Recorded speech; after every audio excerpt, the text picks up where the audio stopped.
vient me toucher, il peut s'entourer autour du bras et on peut vraiment faire une espèce de tango, une danse, et c'est vraiment quelque chose d'unique. Philippe Jouessel est tombé amoureux des poulpes et pas pour des raisons gastronomiques. Délicieux en salade, ce céphalopode est aussi un animal sensible, doué d'une intelligence exceptionnelle. Le poulpe, bien plus intéressant à observer dans son milieu naturel qu'au fond d'une assiette. C'est un animal qui est très attachant quand on commence à les rencontrer. Ils sont pas seulement attachants par leur ventouse, mais ils sont aussi attachants par leur caractère. Ils ont tous un caractère très distinct. Attention, ceci n'est pas une poulpe fiction, mais plutôt un film d'horreur. Victime des effets conjugués du réchauffement des mers et de la surpêche, la population de poulpes est en chute libre.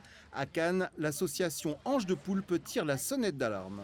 Moi, ça fait à peu près plus de 5 ans que je les observe et que j'interagis avec eux. Et sur le littoral cannois, mais c'est pas simplement sur le littoral, hein, on observe une grosse diminution de la population d'Octopus vulgaris et je dirais qu'il y en a plus de la moitié qui ont disparu. Donc c'est quand même très inquiétant. Cette espèce, elle est classée désormais parmi les espèces menacées, parmi les espèces en déclin, au moins en Méditerranée.